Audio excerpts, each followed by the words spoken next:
Hey everybody, welcome back. Today I'm going to be doing my product review for the Zojirushi Virtuoso Plus Breadmaker. Is this thing going to make you start wanting to make your own bread at home? Well, watch this video and find out. So you ready? Let's get into this.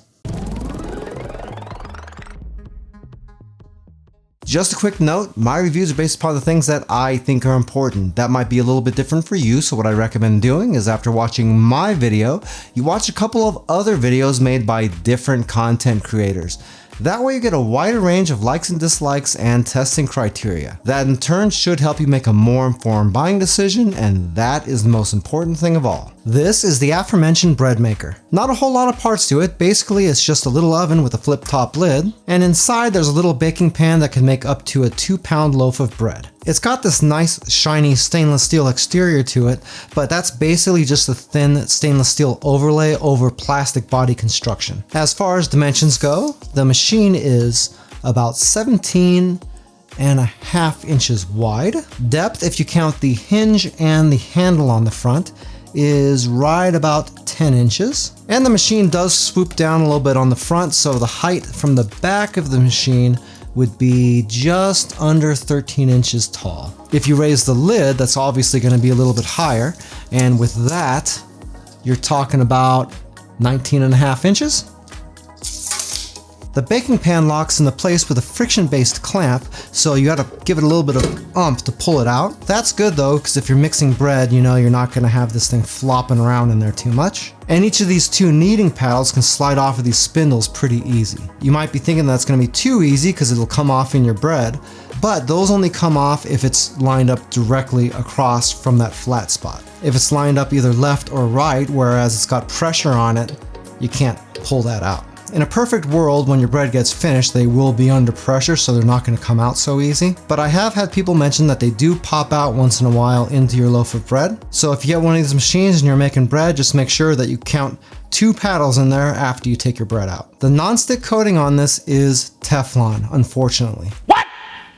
That was something I was a little bit surprised about, because if you look at this, it kind of looks and feels like a ceramic coating, but it says right on the box that it's Teflon, so I guess that takes care of that. A lot of people are scared of Teflon, so really all I can say is if you get a machine like this, just be really careful with this pan and it should last you. That is, don't scratch it or do anything to damage that surface and you should be alright. If it does wear out and you start to see bits flaking off, then you know it's time to get that pan replaced immediately. Underneath, you can see how these paddles are driven right down here. And if you look down on the machine, you can see how they lock into place. That's a pretty hefty connection, and it means that this machine has a lot of power to turn your dough. In fact, this machine pushes about 700 watts of power. Down here, you can see the lower heating element, and by that you can see it doesn't directly heat the Teflon pan, but it heats the air around it. So this really does work the exact same way that a normal oven would. In fact, this machine has a second heating element built into the lid. That's designed to help you get a better crust on the top of your bread, and on most types of bread, the darkness is customizable. The way this machine works is super simple. The only controls you have on this are a start and cancel button, a timer for delayed start, a customizable crust darkness control, and 3 toggle switches to customize the cycles, change the amount of time in those cycles, and last but not least, the course button. Going to the courses, you can see that they're numbered 1 all the way up to 15.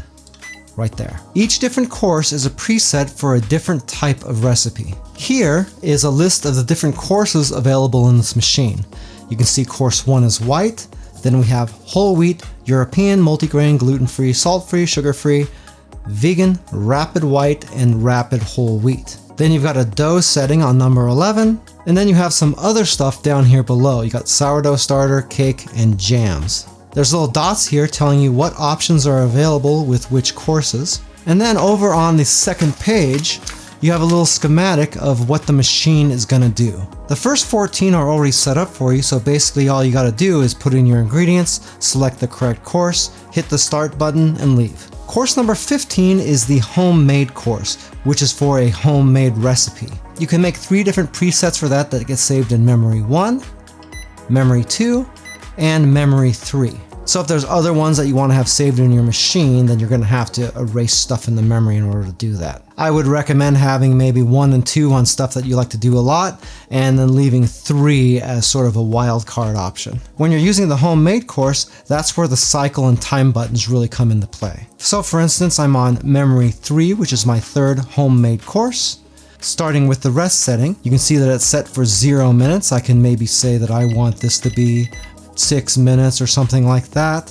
Then I can go to the next cycle, which would be the kneading phase, and I'd set a certain amount of time. Then I would go to the shaping phase. That would be if you want to actually shape the dough, so that would involve taking it out and making shapes. If you're just making loaves of bread, you wouldn't have to shape it, so it would be off by default. Let's just say I was making a loaf, so I would just leave that off. And then you have some different rising phases. You can do 1 rise, a 2nd rise, and also a 3rd rise if you want. And you can set the amount of time that you want to put onto each of the rise phases. So basically it controls the temperature in the machine, lets the dough rise, and at the end of each rise cycle, it'll punch down your dough a little bit for you, and then it'll move on to the next one. The next cycle after the rise cycles would be the bake phase, which is, surprise, baking the bread. Whereas you, again, set the amount of minutes you want to bake your bread. And then the last setting would be the keeps warm setting. You can see that it's off here, so when the bread gets done, it'll just turn the machine off and it'll cool down. If I were to turn that on, then it would keep my bread warm for about an hour or so after it finishes. Cycling again would take us out of the options, and then we'd be able to just start it up and make our bread. Looking at some of the other courses, if I were to select maybe course 1, for instance, this is the preset for white bread. If you're on the regular presets, then the machine works a little bit differently. It says 8:24 p.m. right here. That's telling me that if I start this right now, the bread's going to be ready at 8:24 p.m. The only button I can use here is the crust control or the delayed start timer. If I go into crust control, I could change between light, medium, and dark on the crust. And as you change those, it changes the time remaining on your bread as well, obviously, because it takes longer to cook dark bread. If you look at some of the other courses, there's different controls available for each one. See, I can control the crust on 4, that's for multigrain bread, and 5, which is gluten-free, but 2 and 3, you can't really change anything on. All you can do is just start. So your control is limited a little bit on the presets, but that's not really a big deal, because if you really need control, you can always use that homemade course. Okay, this was just a basic white bread recipe.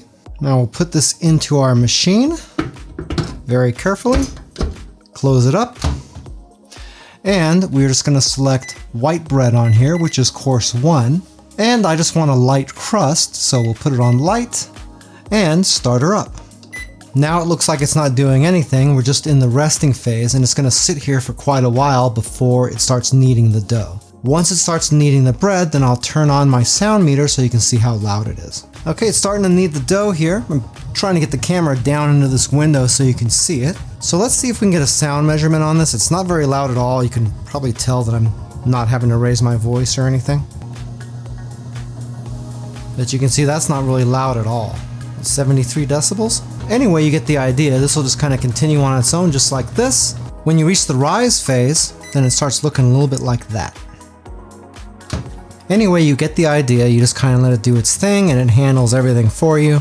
And at 8:32, I'm gonna have a finished loaf of bread. Okay, the bread just finished up, and there it is. Came out pretty good for just throwing something together, didn't it? Maybe better than some of the other ones. Hey, by the way, if this is your first time here and you want to learn some cool new recipes, get some great cooking tips and tricks and all sorts of other kitchen related things, then start now by subscribing to the channel and clicking the notification bell so you never miss a thing. For testing, I did 3 different recipes. First, I did a basic white bread. I know I like to do no sugar stuff on the channel, but I wanted the result to be as good as possible, and I didn't want to blame me making a mistake trying to make bread on the machine. So I just kept everything to their recommended ingredients. The only thing I changed was the crust control, and I set that to dark. It took about 3 hours and 15 minutes to finish my white bread, and when it got done, this is what it looked like. Got a nice rise out of it, had a little bit of a weird shape along the top, but that's not really a big deal at all. And it seemed to come out of the pan really easy. I thought I was gonna have to fight with that a little bit, but Nope, not at all. Also, I mentioned the thing that people have said about the paddles getting stuck in the bread. Didn't have any problem with those. They stayed in the pan where they belong. And in fact, when I went to clean the pan, they were a little bit of a pain in the neck to get off since they got sort of crusted on there. The white bread came out nice and fluffy. The crust is nice and dark. It was a little bit more dense than your garden variety white bread from the grocery store, but it was pretty on par with the texture of more artisan style breads. For my second test, I made some Italian herb bread. Basically, the main differences between the white bread and the Italian herb bread are that the white bread uses butter and the Italian bread uses olive oil. Also, there's a little bit less sugar and there's a little bit of basil added to it as well. For this one, I set the crust to the lightest setting so I could see if there was a big difference between light and dark. And the bread got done in the exact same amount of time that the white bread did, which isn't surprising seeing as how they're both on the same course. The Italian herb bread came out really, really good. In fact, I liked it more than I liked the white bread. There's not a ton of basil in there, but you can really taste the flavor in there. It's really nice. And the olive oil comes through really well. I like that lighter crust a lot.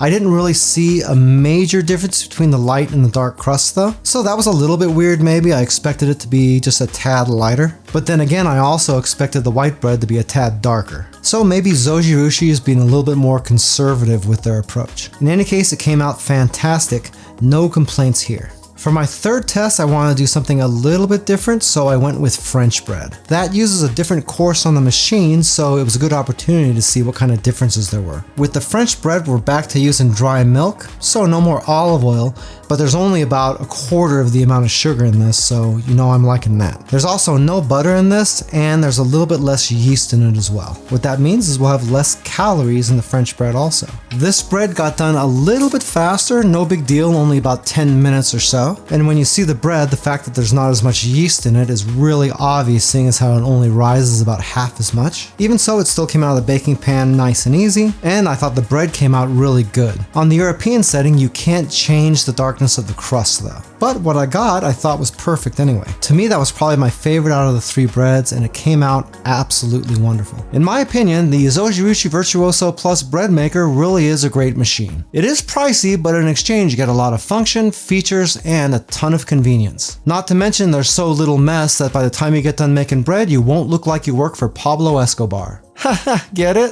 This guy stinks! Everybody's a critic. If you'd like a little bit more information about the Zojirushi Breadmaker, I do have an Amazon affiliate link for it down in the description of the video. If you buy anything through those links, I do make a small commission, but it doesn't change the price that you pay 1 cent. Hey, Joe's Phenomenal now has channel memberships. For most people, you can see a join button down below the video window that you can click and see what type of perks I'm offering. If you're using an iOS device, you might not be able to see it, and if that's the case, I do have a link down in the description of the video as well. If you like this video, I bet you'll like this review video right here that I did for a Zojirushi rice cooker. That's the type of machine that the company is known for, and if you've ever used one, you know exactly why. Well, that's it for now. I hope to see you back again here really soon, and until that time, I'm Joe, and I hope you have a phenomenal day. Take it easy.